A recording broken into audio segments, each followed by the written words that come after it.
Captain Jack Morrison first laid eyes on the P-47 Thunderbolt on a grey morning in November 1943, at Boxstead Airfield in Essex, England. The fog hung low over the runway, and through the mist, the massive fighter looked less like an aircraft and more like some industrial mistake, a flying water heater, as one of the mechanics had called it. "That's what they're giving us," Lieutenant Tommy Brewster said beside him, his breath forming clouds in the cold air. "Christ, Jack! Look at the size of that thing!" Morrison didn't answer immediately. He walked slowly around the aircraft, taking in every detail. The P-47 sat heavy on its landing gear, its enormous radial engine jutting forward like the snout of a bulldog. 7 tons, they'd been told. 7 tons to get airborne, to maneuver, to fight. His previous mount, a P-40 Warhawk, had been nimble, responsive. This looked like it had been assembled from spare battleship parts. "It's got 850s, Morrison finally said, running his hand along the wing. 4 in each wing. Fat lot of good that'll do if we can't catch anything," Brewster muttered. Behind them, Major Frank Harrison approached, his boots crunching on the frozen ground. Harrison commanded the 62nd Fighter Squadron, 56th Fighter Group, the first American unit to receive the Thunderbolt in Europe. He was a career officer, 32 years old, which made him ancient by fighter pilot standards. But he'd flown in the Pacific before rotating stateside, and rumor had it he'd downed 3 Japanese Zeros over Guadalcanal. "Gentlemen," Harrison said, his voice carrying that particular blend of authority and exhaustion that came from too many missions and too little sleep. "I know what you're thinking. She's heavy. She's ungainly. The British pilots are taking bets on whether we'll even get her off the ground." Morrison turned to face him. "What do you think, sir?" Harrison smiled, but it didn't reach his eyes. "I think the Germans are laughing at us too. And I think that's just fine. Let them laugh. We've got work to do." The briefing that afternoon was sobering. Intelligence reports indicated that the Luftwaffe had been rebuilding its strength. The Focke-Wulf FW-190, Germany's frontline fighter, had been tearing through American bomber formations with devastating efficiency. The B-17s and B-24s were being shot out of the sky faster than replacements could arrive. The brass needed escorts, fighters that could go deep into Germany, protect the heavies, and come back to do it again. "The P-47's range is our biggest limitation," Harrison explained, pointing to a map of occupied Europe. "With external tanks, we can make it to the German border, maybe a bit beyond. After that, the bombers are on their own." "What about the Luftwaffe?" someone asked. "What are we up against?" Harrison's expression darkened. "FW-190s primarily. Excellent aircraft, excellent pilots. They've been at this a lot longer than we have. The 190 can turn tighter than the Thunderbolt, accelerate faster, and in the hands of an experienced pilot, it's deadly." "So what do we have going for us?" Morrison asked. "Altitude and dive speed," Harrison replied. "The Thunderbolt can go higher and faster in a dive than anything the Germans have. She's also tougher, much tougher. The R-2800 engine can take more punishment than any inline. And those 850s?" He paused. "When you hit something with all 8 guns, it doesn't get back up." The room was silent. "One more thing," Harrison added. "The Germans are monitoring our radio traffic. They're already calling you the Thunderbolzen, the Thunderbolt Squadron. They think it's funny. A joke about fat, slow Americans and fat, slow airplanes." He looked around the room. "Let's show them the punchline." Part 2, First Blood. Morrison's first combat mission in the P-47 came on December 1, 1943. The target was an industrial complex near Bremen, deep in northern Germany. The formation consisted of 64 B-17 flying fortresses, stacked in tight combat boxes, their silver fuselages glinting in the weak winter sun. Morrison's squadron would escort them to the target and back, or as far as fuel would allow. The pre-flight routine was familiar, almost meditative. Check the oxygen system. Test the gun charging handles. Verify the gun sight. 8 Browning M2 machine guns, 4 in each wing, each loaded with 425 rounds. When all 8 fired simultaneously, the combined rate of fire was devastating, but it also meant ammunition discipline was critical. A trigger-happy pilot could empty his guns in less than 20 seconds. Blue 3 radio check, Morrison called, using his flight designation. Blue 3 5x5, Brewster responded. The R-2800 engine roared to life with a thunder that justified the aircraft's name. 18 cylinders, 2,000 horsepower, making the entire airframe shudder with barely contained violence. Morrison taxied into position, following Blue Leader onto the runway. One by one, the Thunderbolts accelerated down the concrete strip. Morrison watched the airspeed indicator climb, 60 knots, 80, 100. The P-47 felt like it was trying to tear itself apart, the engine screaming, the whole aircraft vibrating. At 120 knots, he pulled back on the stick, and the Thunderbolt clawed its way into the air, heavy and reluctant. The climb to altitude took 30 minutes. At 25,000 feet, Morrison could see the bomber formation ahead, a massive aerial armada crawling across the sky. From this height, England was a patchwork of brown and green, disappearing beneath a layer of clouds. To the east, the North Sea stretched gray and cold to the horizon. Blue Flight, this is Blue Leader. Harrison's voice crackled over the radio. Enemy aircraft reported at 3 o'clock high. 6 bandits, possibly 190s. Stay sharp. Morrison's pulse quickened. He scanned the sky, eyes straining against the glare. Fighter pilots learned early that most kills came from behind, from below, from the blind spot you didn't check. The pilot who saw the enemy first usually lived. Tally-ho! Someone shouted. Bandits, 2 o'clock, diving on the bombers. Morrison saw them then, 6 dark shapes plummeting toward the B-17s like hawks on pigeons. Focke-Wulf 190s, their distinctive radial engines and squared wingtips unmistakable even at this distance. Blue Flight, follow me! Harrison called. Break right and climb! The Thunderbolts banked hard, Morrison's vision graying at the edges as G-forces pressed him into his seat. The P-47 might be heavy, but the controls were hydraulically boosted, surprisingly responsive once you learned to trust them. He pushed the throttle to war emergency power, the engine howling in protest. The German fighters had committed to their attack run on the bombers, and that moment of focus made them vulnerable. Harrison led the flight in a diving turn, positioning for a high-side pass. Morrison selected his target, an FW-190 pulling up from a strafing run, vapor trails streaming from its guns. The German pilot saw them too late. He tried to brake left, but Morrison had the angle and the altitude. He pushed the stick forward, diving, pulling lead on the turning fighter. The gunsight's pipper drifted onto the 190's fuselage. Morrison held his breath, waiting for the range to close. 200 yards. 150. 100. He squeezed the trigger.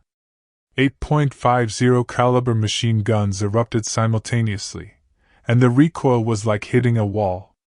Tracers arced across the sky, converging on the FW-190. Morrison saw strikes on the wing root, the fuselage.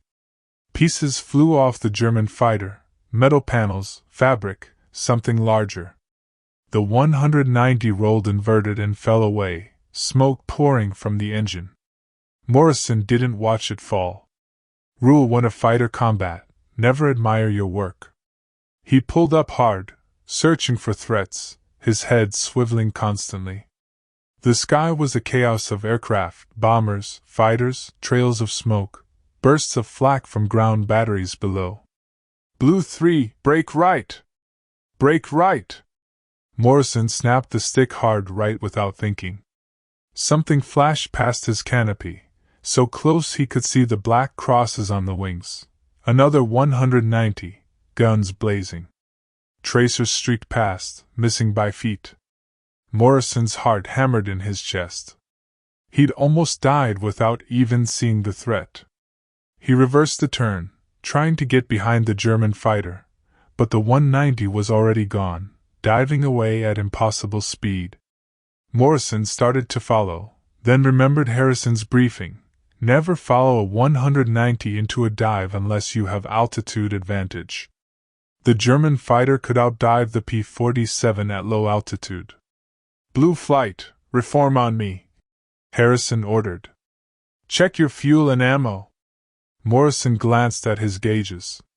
Fuel was getting low, they were at the limit of their range. Ammunition, roughly 300 rounds per gun remaining.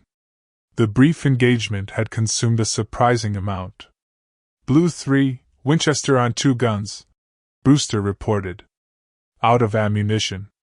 Roger that, Harrison said. We're heading home. Stay in formation. The flight back to England seemed to take hours. Morrison's adrenaline slowly drained away, replaced by a bone-deep exhaustion. His hands were shaking on the stick.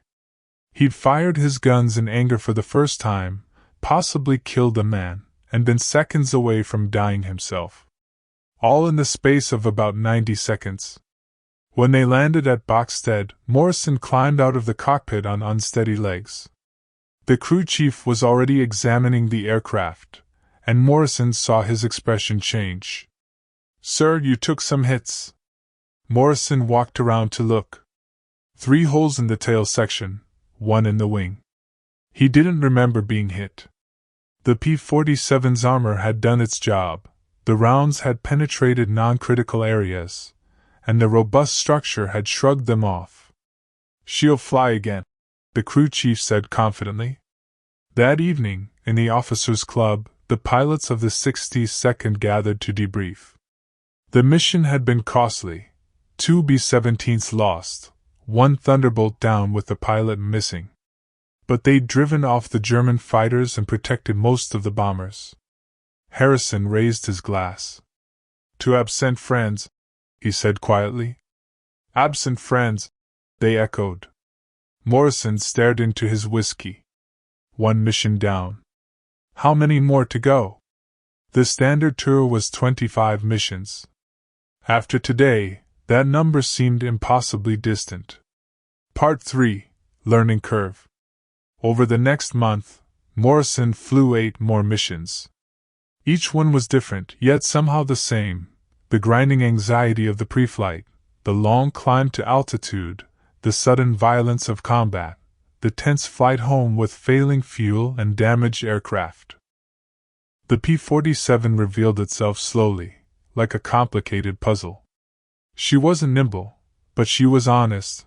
The controls did what you told them to do, without tricks or surprises. She was fast in a dive, frighteningly fast, the airspeed indicator climbing past 500 miles per hour until the controls stiffened and the whole aircraft shook with compressibility.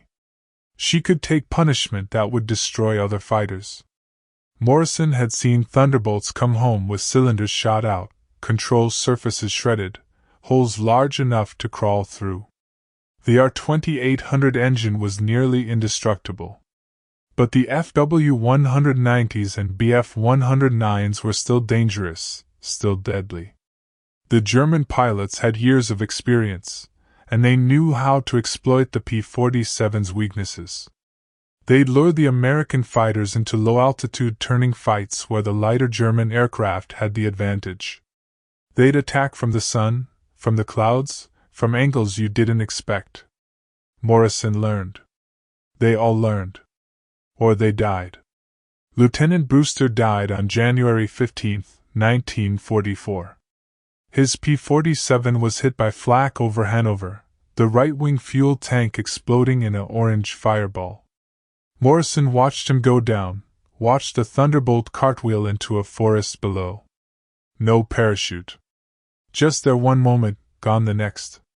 That night, Morrison couldn't sleep. He lay in his bunk, staring at the ceiling, listening to the wind howl outside. Brewster had been 23 years old. He talked constantly about his girlfriend back in Chicago, how they were going to get married after the war. Now he was a crater in a German forest. "You okay?" It was Harrison, standing in the doorway of the barracks. "No, sir," Morrison said honestly. Harrison nodded. He pulled up a chair and sat down. For a long moment neither man spoke. "I'm going to tell you something that might help," Harrison finally said. "Or it might not. But it's the truth. Every pilot we lose is a tragedy. Every single one. But if we let it paralyze us, if we let it make us hesitate up there, then we're dead too.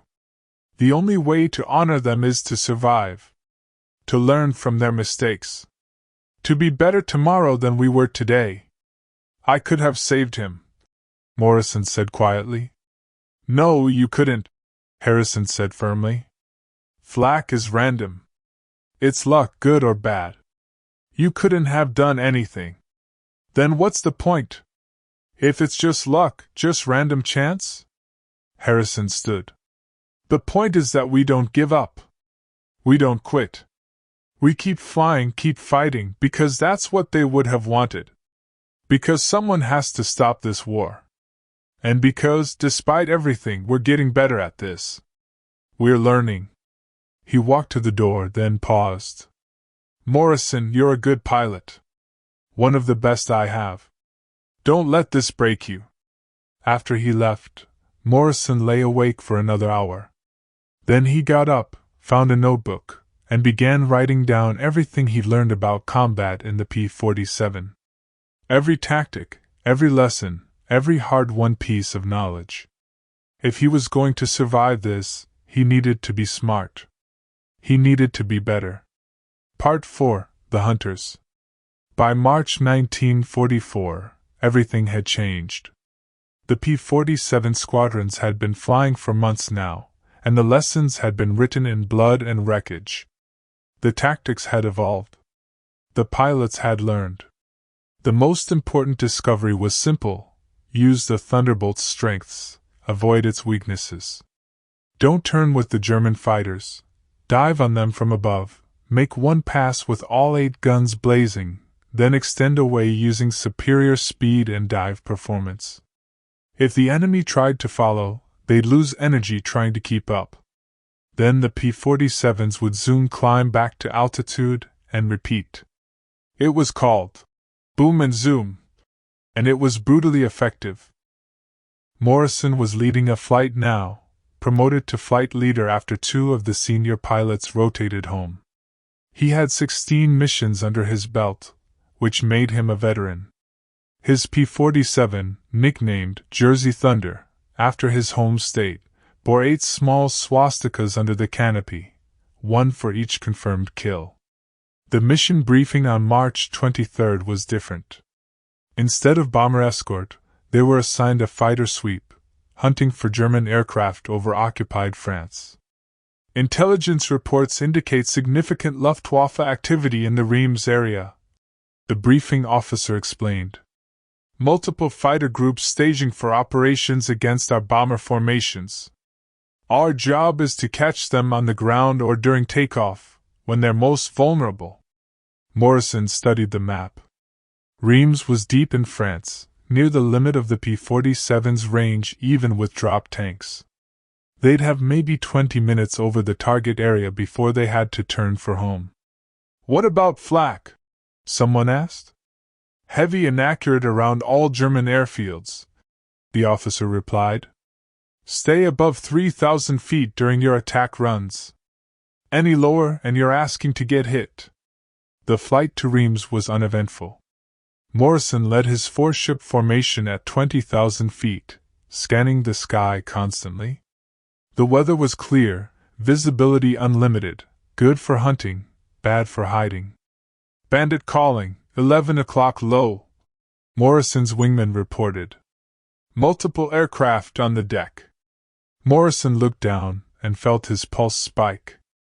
Below, at what looked like 2,000 feet, a formation of German fighters was circling an airfield, at least a dozen FW-190s and BF-109s, getting ready to take off. "This is Jersey Leader," Morrison called. "We're going in. Line abreast formation. Pick your targets. Remember your training, one pass and extend. Don't get greedy." He rolled inverted and pulled the nose down. The P-47 accelerated instantly, the dive speed building rapidly. 300 knots. 400. 450. The German aircraft grew in his windscreen, individual details becoming visible, the mottled camouflage, the black crosses, the pilots in the cockpits. They saw him coming, far too late. Morrison selected a FW-190 just starting its takeoff roll, the fighter accelerating down the runway. He adjusted his aim point, the gunsight pipper settling on the target. The range clicked down, 600 yards, 500, 400. At 300 yards, Morrison opened fire. The 8.50 caliber guns converged on the FW-190 like invisible hammers. Morrison saw the strikes walk up the fuselage, saw the canopy shatter, saw pieces fly off in all directions. The 190 slewed sideways on the runway, one wing dipping, and then it cartwheeled, tumbling end over end in a cascade of debris. Morrison pulled up hard, the G-forces crushing him into his seat. Behind him, his wingman was firing at another target. All around the airfield, Thunderbolts were diving, firing, climbing away. It was chaos, beautiful and terrible. Then the flak opened up. Black bursts of 88mm shells appeared in the sky, dozens of them, exploding in perfectly timed patterns. Morrison jinked left, then right, trying to be unpredictable. Something slammed into his P-47, a sharp, metallic bang. The aircraft shuddered, but the controls still responded. "Jersey Flight, this is lead. Break off and head home. Don't hang around." They reformed at 15,000 feet, heading west at maximum cruise speed. Morrison's hands were shaking again. He checked his gauges. Everything looked normal, but there was a slight vibration in the engine. Probably took a flak fragment somewhere. "Jersey 3, you're smoking," his wingman reported. Morrison craned his neck to look. Thin gray smoke was trailing from his engine cowling. Not good, but not immediately fatal either. The R-2800 could run with damaged cylinders. He'd seen pilots bring back engines with 3 or 4 cylinders completely destroyed. "I see it," Morrison acknowledged. "Let's get out of here." The flight back to England seemed to take forever. The smoke from Morrison's engine gradually increased, becoming a thicker, darker stream.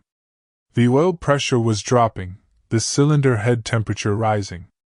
The R-2800 was dying slowly, but it was still running, still pulling him home. They crossed the French coast at 8,000 feet.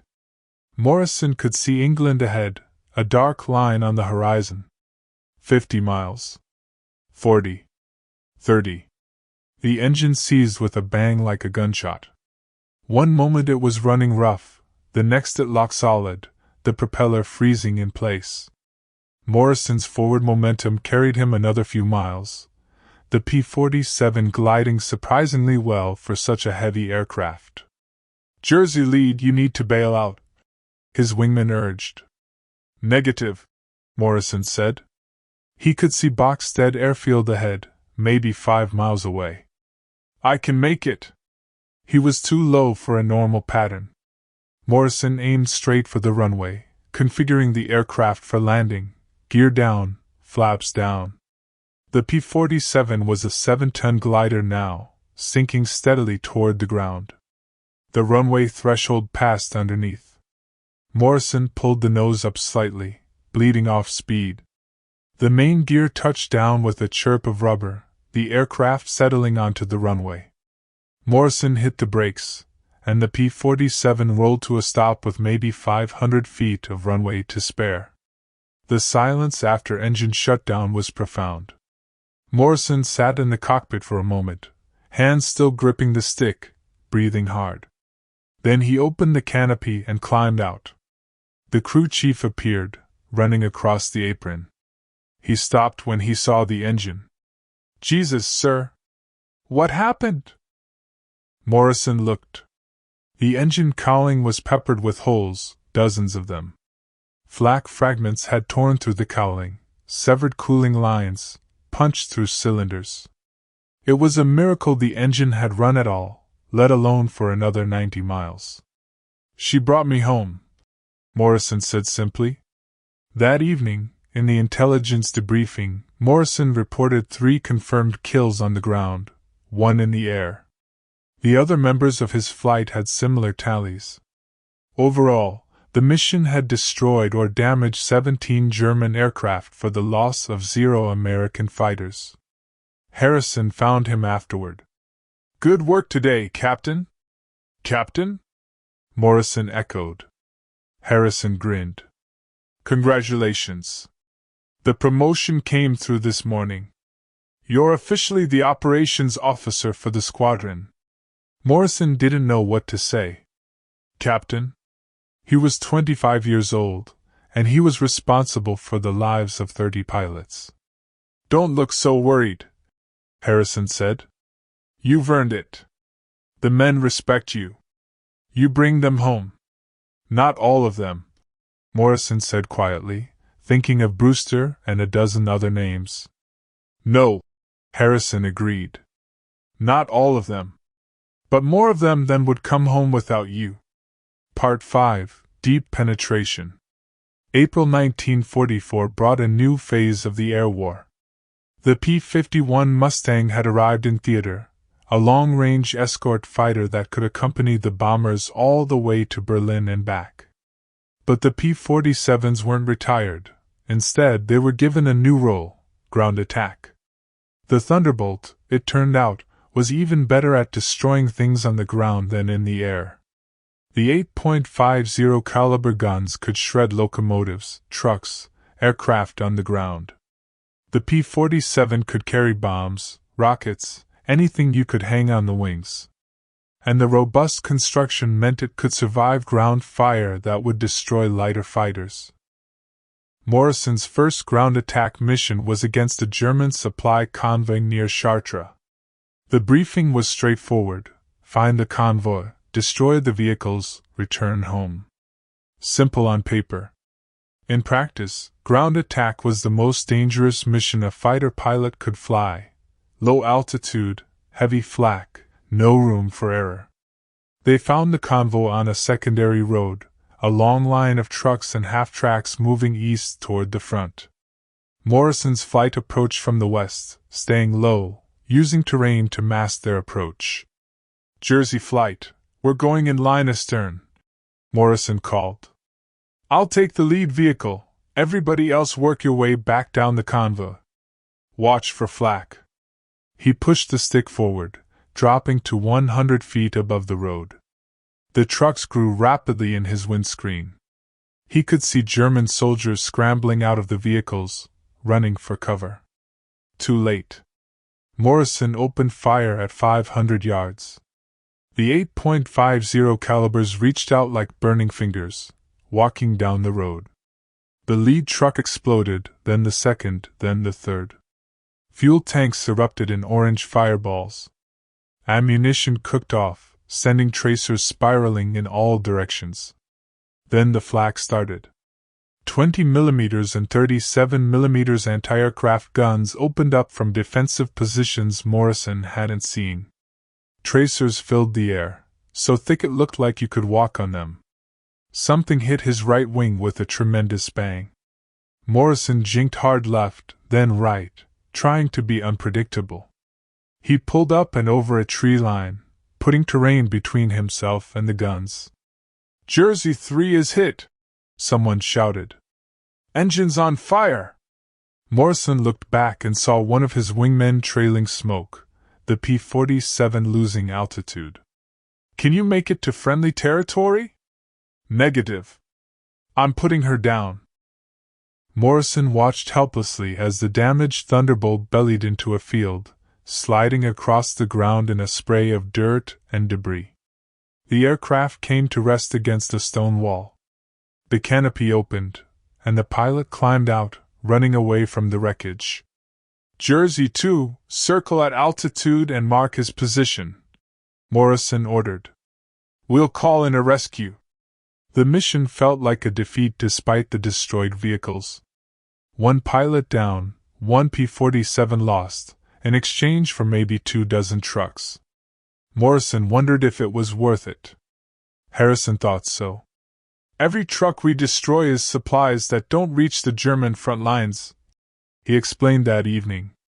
"Every train we strafe is weapons and ammunition that can't be used against our troops. The ground attack missions are just as important as the bomber escorts, maybe more so." "But the cost," Morrison protested. "We're losing pilots to ground fire." "Yes," Harrison acknowledged. "We are. But we're learning here too. Stay fast, stay low until the last moment, then pop up and roll in. Don't fly straight and level. Don't give the flak gunners an easy target. Use the P-47's speed and armor." Over the next month, Morrison flew a dozen ground attack missions. Each one refined his technique a little more. He learned to read the terrain, to spot likely flak positions, to attack from unexpected angles. He learned that the P-47 could take incredible punishment, wings shredded, tail shot away, engine failing, and still bring him home. On May 3rd, Morrison led a mission against a German airfield at Evreux. Intelligence reported 30 to 40 aircraft on the field, sitting ducks if they could catch them. The mission went perfectly. Morrison's flight swept in at dawn, catching the Germans by surprise. They destroyed 14 aircraft on the ground, damaged a dozen more, and got out before the flak could organize. Morrison's kill count was up to 21 now, 8 in the air, 13 on the ground. He was becoming an ace, though the term felt hollow. He didn't feel like a hero. He felt tired. Part 6, D-Day. June 6, 1944. Dawned gray and overcast. Morrison woke before sunrise to the sound of distant thunder, except it wasn't thunder. It was thousands of aircraft engines, bombers, and transports heading south toward France. Today was the day. The invasion. The briefing room was packed, standing room only. Harrison stood at the front, uncharacteristically serious even for him. "Gentlemen, this is it. Operation Overlord begins today. Our troops are landing on the beaches of Normandy as I speak. Our job is to provide air cover over the beachhead and to attack any German ground forces trying to reinforce the coastal defenses." He pointed to the map. "We'll be flying continuous patrols, 4-hour shifts, around the clock. You'll rotate through so everyone gets some rest, but expect to fly 3 or 4 missions today. The Germans are going to throw everything they have at the invasion force. We need to stop them." Morrison's first mission launched at 0600 hours. As his flight crossed the English Channel, he could see the invasion below, thousands of ships, landing craft by the hundreds, smoke and fire all along the beaches. It looked like something from a nightmare, beautiful and terrible in equal measure. "Jersey Flight, this is Overlord Control," the radio crackled. "German armor column reported moving north on Highway 13, approximately 10 kilometers south of Cannes. You are cleared to engage." Morrison found the column 5 minutes later.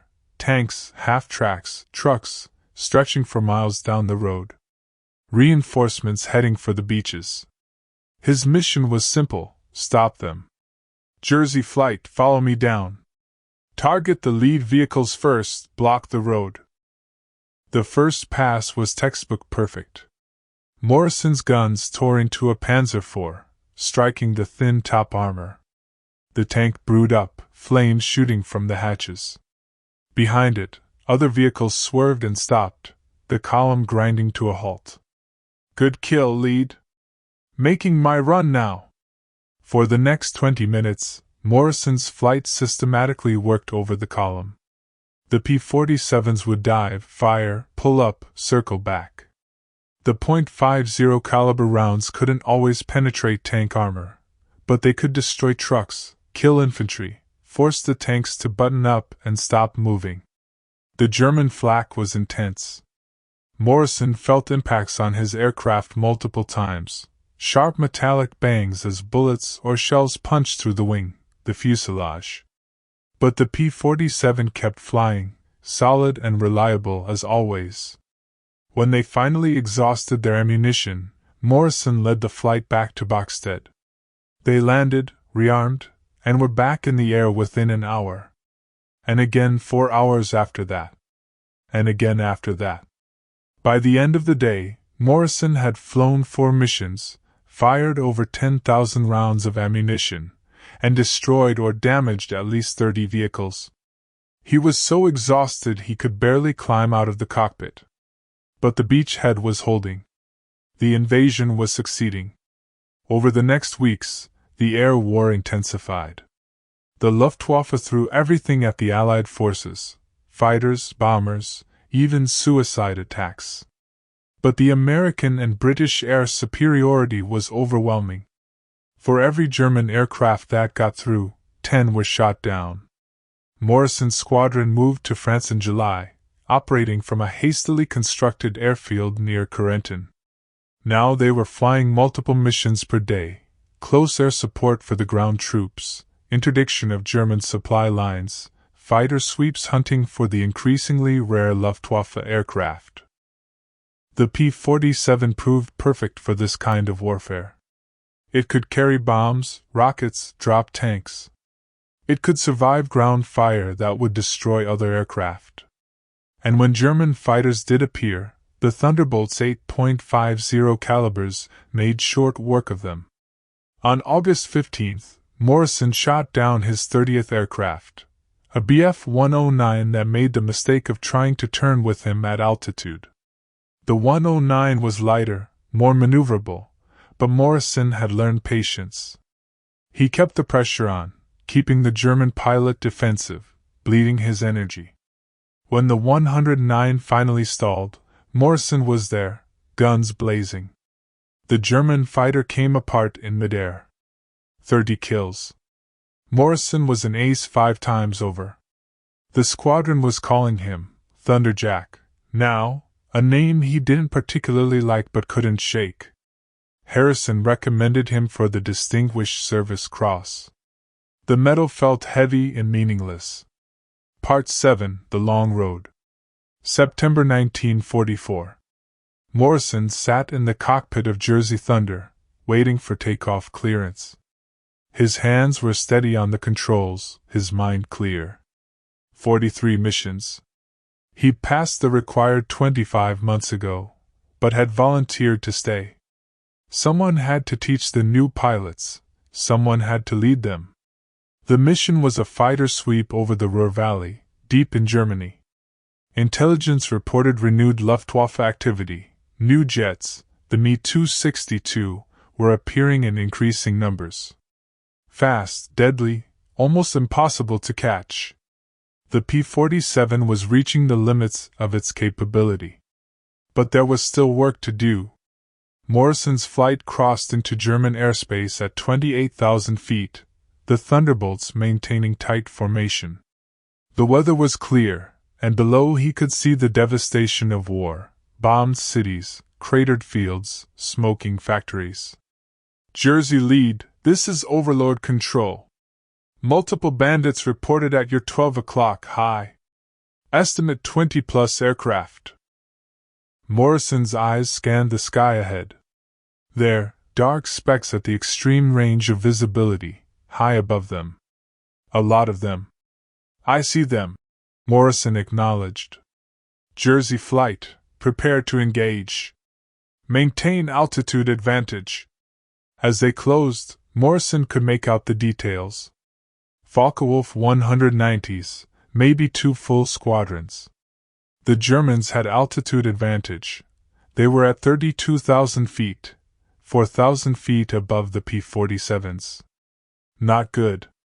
Jersey flight, we're going to climb and extend, Morrison called. Don't let them bounce us from above. He pushed the throttle to war emergency power and pulled the nose up, trading speed for altitude. The R-2800 engine roared, clawing for height. Around him, his flight did the same. The German fighters saw them and began their dive. Morrison watched them come, calculating angles and closure rates. The FW-190s were fast in a dive, but the P-47 could match them. And unlike the 190s, the Thunderbolt's controls didn't lock up at high speed. Wait for it, Morrison said quietly. Wait. The Germans opened fire at 800 yards, too far for accurate shooting. Their tracers arced past, missing by hundreds of feet. Now! Brake right and dive! Morrison rolled inverted and pulled through, diving at maximum speed. The FW-190 that had been targeting him flashed overhead, the German pilot unable to follow the maneuver at this speed. Morrison continued his dive, building energy, then pulled up hard in a zoom climb. Now he had altitude and speed advantage. He selected a FW-190 that was climbing, trying to regain altitude. Morrison rolled in behind him, closing rapidly. The German pilot saw him and tried to turn, but it was too late. Morrison's gunsight pipper settled on the 190's fuselage. He squeezed the trigger. The 8.50 calibers roared. Morrison saw strikes all along the 190's wing root and engine. The German fighter's propeller flew off, windmilling away. Black smoke poured from the engine. The 190 rolled slowly onto its back and began its final dive. No time to watch. Morrison pulled up again, searching for threats. The sky was full of aircraft, Thunderbolts and Focke-Wulfs tangled in a massive dogfight. He saw one P-47 smoking, diving away. He saw a 190 explode in midair, torn apart by concentrated fire. Jersey 3, I'm hit! Engines failing! Morrison looked for the distress call. Jersey 3, this is lead. Where are you? I'm at your 7 o'clock, descending through 20,000. Morrison spotted him, one of his wingmen, trailing white coolant smoke. The P-47 was descending in a shallow glide, heading west. Jersey 3, can you make it to friendly territory? I don't know, lead. Engine temperature is redlined. I'm going to try. Morrison made a decision. Jersey 2 and 4 continued the mission. I'm escorting 3 home. Lead, you don't have to. Yes, I do, Morrison interrupted. Jersey 2, you have the flight. I'll catch up. He peeled away from the dogfight and dove after the damaged Thunderbolt. Around him, the battle continued, distant specks maneuvering, the occasional flash of an explosion. But Morrison's focus was on his wingmen, alone and vulnerable. They crossed back into Allied territory at 8,000 feet. Morrison could see his wingman's engine beginning to seize, the propellers slowing. They were over Belgium now, friendly territory, but still dangerous. I'm not going to make it to base, Jersey 3 called. I'm putting her down. There's a field at your 2 o'clock, Morrison said. Looks flat enough. The damaged P-47 lined up on the field, gear down, flaps down. Morrison circled overhead, watching. The landing was rough but survivable. The Thunderbolt bounced once, twice, then rolled to a stop in the middle of the field. The canopy opened, and the pilot climbed out, waving up at Morrison. Morrison rocked his wings in acknowledgement, then turned for home. Another pilot saved by the P-47's toughness. Another mission survived. Part 8: The Last Fight. By December 1944, Morrison had flown 67 combat missions. He was exhausted in a way that sleep couldn't fix, a bone-deep weariness that made every movement feel like wading through water. But he kept flying. The war wasn't over. Germany was retreating but not defeated. Every mission still mattered. The Battle of the Bulge changed everything. On December 16th, the Germans launched a massive counteroffensive through the Ardennes forest, catching the Allies completely by surprise. Thousands of German troops poured through the American lines, supported by tanks and artillery. The weather was terrible: low clouds, snow, fog. The Allied air forces were grounded. For a week, Morrison and his squadron sat at their airfield in France, watching the weather and listening to increasingly desperate reports from the front. American troops were surrounded at Bastogne. German armor was driving west toward the Meuse River. Without air support, the situation was critical. On December 23rd, the weather finally broke. "Gentlemen, this is it," Harrison said at the morning briefing. His face was haggard, gray with fatigue and stress. "The Army needs everything we can give them. Every aircraft that can fly, every pilot who can walk. We're going to hit the German columns as hard as we can, as many times as we can." Morrison's flight was assigned to the Bastogne sector. Their target was a concentration of German armor trying to encircle the town. The briefing officer estimated 3 full panzer divisions, hundreds of tanks and vehicles. The flight to the target took 40 minutes. As they approached Bastogne, Morrison could see the battle below: smoke, fire, the flash of artillery. And roads full of German vehicles, packed nose to tail, trying to move through the narrow forest roads. "Jersey Flight, this is Overlord Control. You are cleared to engage all targets in your assigned sector. Be advised, friendly troops are danger close. Confirm targets before firing." "Roger that," Morrison acknowledged. He studied the ground below, identifying the German positions by their movement patterns and vehicle types. "Jersey Flight, I have multiple targets. We're going in hot." He rolled inverted and pulled the nose down, diving toward a column of tanks.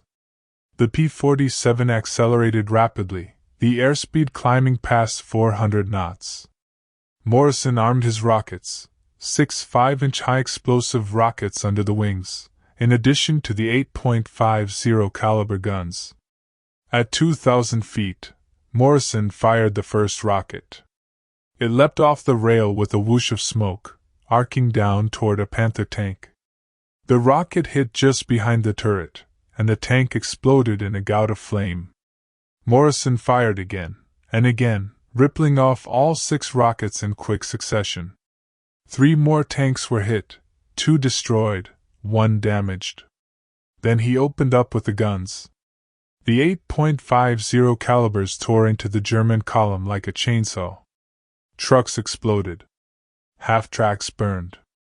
Infantry scattered, running for cover that didn't exist. Morrison held the trigger down until the guns ran dry, then pulled up hard, escaping the flak that was starting to find his altitude. "Good hits, lead. I'm rolling in now." For the next hour, Morrison's flight worked over the German columns. They'd attack, climb back to altitude to avoid flak, return to base to rearm and refuel, then do it all over again. Morrison flew 3 missions that day, destroying more vehicles than he could count. The exhaustion was overwhelming. By the 3rd mission, Morrison's hands were shaking so badly he could barely grip the stick. His vision was blurring at the edges. But the German offensive was stalling. The air attacks were working. That evening, back at base, Morrison sat in the cockpit of Jersey Thunder for a long moment after engine shutdown. The aircraft was a wreck, bullet holes everywhere, one aileron hanging by a thread, hydraulic fluid leaking onto the tarmac. But she brought him home. Again. Sir? The crew chief was standing by the wing. You okay? Morrison climbed out slowly. Yeah. I'm okay. Can you fix her? The crew chief surveyed the damage. It's going to take a few days. But yeah, we'll get her flying again. We always do. Morrison walked to the operations shack, where Harrison was waiting with a bottle of whiskey and 2 glasses. 68 missions, Harrison said, pouring. You've done more than anyone could ask, Jack. It's time to go home. Morrison took the glass but didn't drink. The war isn't over. No, Harrison agreed. But your war is. You've trained a dozen pilots. You've shot down 33 aircraft. You've destroyed God knows how many vehicles and tanks. You've earned your rest. There are still Germans out there. Still missions to fly. Harrison's expression hardened. Jack, you're no good to anyone if you're dead. And you're running on fumes. I can see it. Hell, everyone can see it. You've done enough. Morrison stared into his whiskey. He thought about Brewster, dead in a German forest. He thought about all the other pilots who hadn't made it home. He thought about Jersey Thunder, full of holes but still flying. One more mission, Morrison said quietly. Let me fly one more. Harrison sighed. You're the most stubborn son of a bitch I've ever met. Fine. One more. But after that, you're on the next transport home. That's an order. Part 9: Thunder's End. Morrison's final mission was scheduled for January 1, 1945. A fitting end, he thought, start the new year right, then go home. The target was a rail yard near Koblenz, where intelligence reported significant German supply movements. Jersey Thunder had been patched up, barely. The crew chief had worked miracles, but there were still holes in the wings that had been covered with sheet metal and rivets. The hydraulic system was questionable. One of the engine's cylinders was running rough. But she could fly. That's all that mattered. You sure about this, sir? The crew chief asked as Morrison climbed into the cockpit. I can get you another bird. No, Morrison said. We started this together. We'll finish it together. The flight to Koblenz was uneventful. Morrison led a 6-ship formation, all veterans, all experienced. The weather was clear, visibility unlimited. Below, Germany spread out like a battered map, cities reduced to rubble, factories bombed into twisted metal, roads cratered and broken. They found the rail yard exactly where intelligence had said it would be. Morrison could see dozens of trains, locomotives, freight cars, all packed with supplies heading to the front. The flak defenses looked formidable, dozens of gun positions around the perimeter. Jersey Flight, this is lead. We'll go in from the north, attack along the axis of the rail lines. Watch for flak. One pass, then we're out. Morrison rolled in at 8,000 feet, diving toward the rail yard. The flak opened up immediately, 88mm shells exploding in neat patterns, trying to bracket his altitude. Morrison jinked left and right, but the flak was intense, accurate. At 3,000 feet, he opened fire on a locomotive at the head of a long train. The 8.50 calibers converged on the engine, striking the boiler. Steam exploded outward in a white cloud. The locomotive derailed, dragging freight cars behind it. Morrison pulled up hard, but something was wrong. The controls felt mushy, unresponsive. He looked at his instruments, hydraulic pressure dropping fast. He'd been hit, somewhere critical. Lead, you're trailing fluid, his wingman called. Looks like hydraulics. Morrison tried the stick again. The P-47 was barely responding. The hydraulic system was failing, which meant no power-assisted controls. The Thunderbolt was heavy enough with hydraulics. Without them, it would be nearly impossible to control. Jersey flight, continued the mission, Morrison ordered. I'm heading home. He turned west, toward friendly territory, nursing the damaged aircraft. The hydraulic pressure continued to drop. Soon the stick would be dead weight, and he'd have no control at all. Morrison did the math. He was maybe 100 miles from the nearest Allied airfield. Could he make it? The stick locked solid at 60 miles out. Morrison tried everything: emergency hydraulic pump, manual reversion.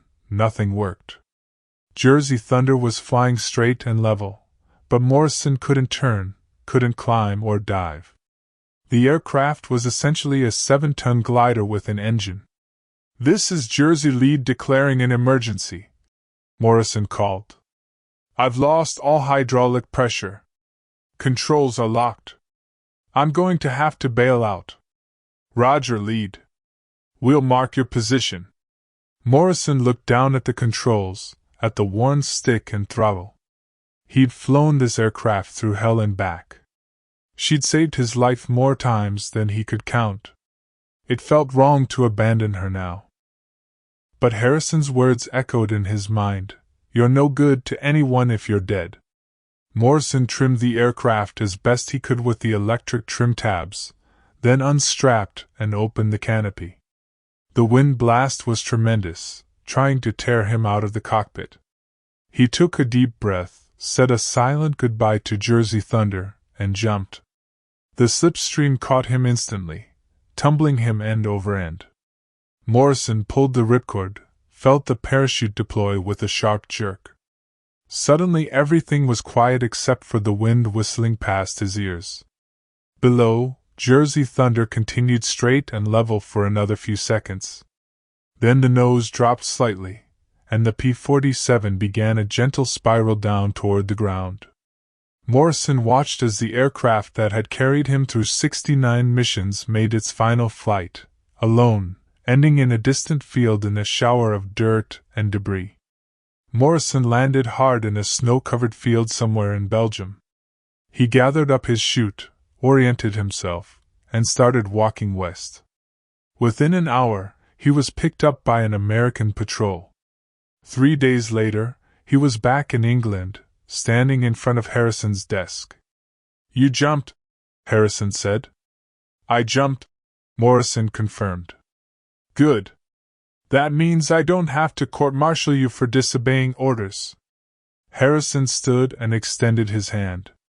"Congratulations, Major Morrison. Your paperwork came through. You're going home." "Major." Morrison looked at the gold oak leaves Harrison was holding out. He took them, but they felt strange in his hand. Wrong, somehow. "What is it?" Harrison asked.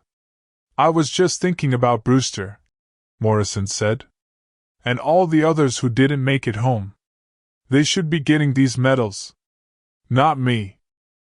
Harrison's expression softened. "They got something better, Jack. They got remembered by you. Every pilot you trained, every tactic you taught, every life you saved, that's their legacy. You carried them with you every mission. And you're going to carry them home." Epilogue, After Thunder. Morrison shipped out on January 15, 1945. The transport ship was crowded with soldiers, sailors, and airmen heading back to the States, the wounded, the exhausted, the ones who'd done their part. He stood on the deck as England receded into the distance, wrapped in his flight jacket against the cold Atlantic wind. 69 combat missions. 33 confirmed air-to-air kills. Dozens more vehicles and tanks destroyed on the ground.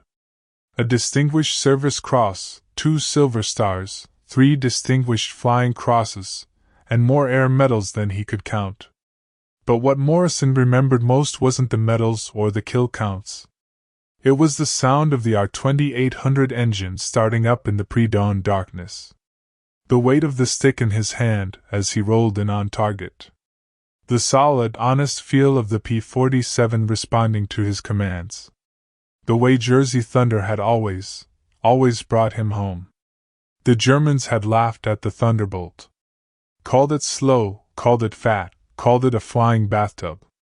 They'd mocked the American pilots who flew them. They weren't laughing anymore. Morrison reached into his pocket and pulled out a small piece of metal, a fragment of Jersey Thunder's fuselage, salvaged from the wreck. The crew chief had found it and given it to him before he left. It was bent and torn, covered in rivets and patches, scarred by flak and bullets. It was beautiful. Behind him, he heard other pilots talking, sharing their own war stories. Someone mentioned the P-51 Mustang, praising its range and speed. Someone else talked about the new jets, the future of aerial combat. Morrison just smiled and kept his thoughts to himself. Let them have their Mustangs and their jets. He knew the truth. When it mattered most, when the sky was full of flak and the Germans were coming in from every angle, there was no aircraft he'd rather have been flying than the P-47 Thunderbolt. 7 tons of American fury, powered by an indestructible engine, armed with 8.50 caliber machine guns that could tear apart anything they touched. The jug had been heavy, ungainly, and slow to climb. But she'd been tough, honest, reliable, and she'd brought him home. Thunder over the Reich had been more than just a sound. It had been a promise that no matter what happened, no matter how bad things got, the P-47 would get you through. If you trusted her, if you learned her quirks and respected her limits, she'd take care of you. Morrison looked down at the piece of metal in his hand one more time, then carefully put it back in his pocket. Someday, he'd tell his children about the war. About the missions, the fear, the exhaustion. About the men who didn't come home. And he'd tell them about Jersey Thunder, and how 8.50 caliber machine guns taught the Germans to stop laughing. The transport ship plowed through the Atlantic swells, heading west toward home. Behind him, Europe was disappearing into the distance. Ahead, somewhere beyond the horizon, America was waiting. Morrison turned away from the rail and went below. He had a long journey ahead of him. But then again, he'd made longer flights. And he'd always made it home.